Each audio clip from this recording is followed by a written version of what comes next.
السلام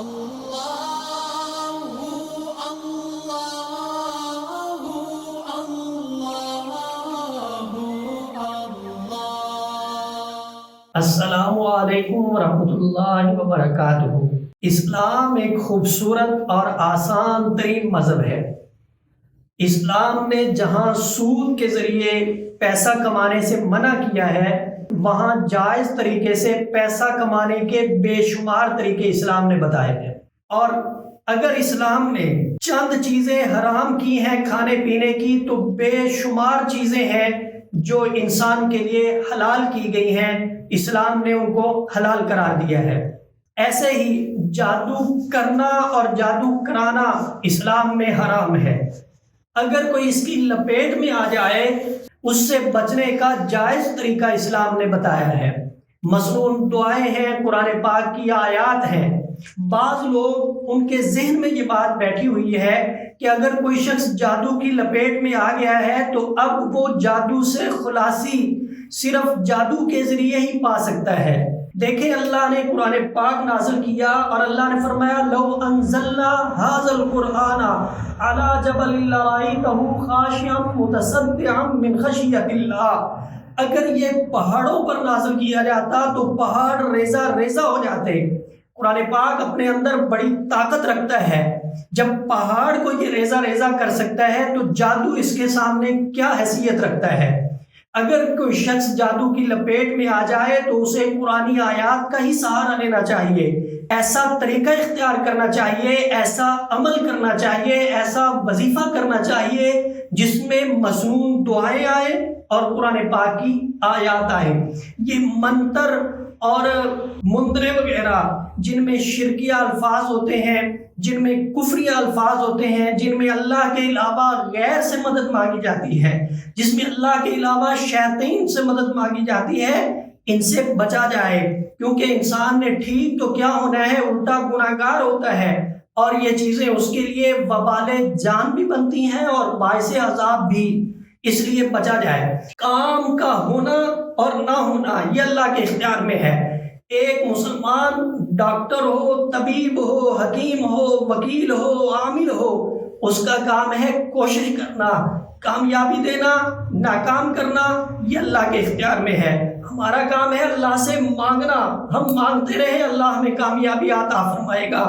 کام ہونا نہ ہونا یہ ایک الگ بات ہے، لیکن اگر ہمیں ضرورت پڑ جائے عملیات کی تو ہم ان کے پاس جائیں جو ہمیں شرک کی طرف لے کر نہ جائیں۔ کالے علم والوں کے پاس جاتے ہیں اور جا کر کہتے ہیں جی ہم نے اس ناجائز تعلق کو ختم کروانا ہے، وہ پھر الٹے سیدھے عمل کرتا ہے اور کرواتا ہے، مقصد حاصل نہیں ہوتا۔ یہ عمل آپ کریں اور ناجائز تعلقات کا اس عمل کے ذریعے آپ خاتمہ کر سکتے ہیں۔ آپ جب عمل کریں گے تو اس بات کو خاص طور پر اپنے ذہن میں رکھیں گے کہ ناجائز تعلق وہ ختم کروایا جائے گا جس میں اسلام نے اجازت دی ہوگی۔ بہت سارے لوگ یہ چاہتے ہیں کہ اولاد کو ماں باپ سے الگ کر دیا جائے، ماں باپ کو اولاد سے الگ کر دیا جائے۔ دیکھیں، اگر بلا وجہ کوئی اس طرح کرتا ہے تو یہ بہت سخت گناہ ہے۔ کسی کی دوستی کسی کے ساتھ اس طرح ہو گئی ہے کہ اب اگر ان کو الگ نہ کیا جائے تو خون خرابے کا خدشہ ہے، فسادات کا خطرہ ہے۔ اس طرح کے جو تعلقات ہیں، ان تعلقات کو ناجائز کہا جاتا ہے، اور یہ جو عمل کیا جائے گا اس طرح کے تعلقات کو ختم کرنے کے لیے کیا جائے گا۔ آپ نے 7 اینٹیں لے لینی ہے اور اس طرف سے آپ نے اینٹ کو اچھے سے صاف کر لینا ہے تاکہ اس کے اوپر لکھائی ہو سکے۔ یہ صاف ہوئی ہوئی ہے، بتانے کے لیے، سمجھانے کے لیے یہ کر رہا ہوں میں۔ یہ اچھے سے اس کو آپ نے صاف کر لینا ہے، اینٹ کو سامنے رکھنا ہے اور آپ نے لکھنا شروع کرنا ہے، بسم اللہ الرحمن الرحیم۔ اس کے بعد آپ لکھیں گے سورہ القاریہ کو، یہ پوری سورت آپ نے لکھنی ہے۔ لکھنے کے بعد نیچے آپ نے لکھنا ہے، میں یہاں لکھ دیتا لیکن ویڈیو لمبی ہو جانی ہے، سمجھا رہا ہوں میں، لکھ لیجئے گا اگر کسی کو ضرورت ہو۔ جائز مقصد کے لیے آپ نے یہ کرنا ہے، ناجائز کے لیے بالکل بھی نہیں۔ سورہ القاریہ کو لکھنا ہے۔ لکھنے کے بعد آپ نے آخر میں لکھنا ہے البغض والنفاق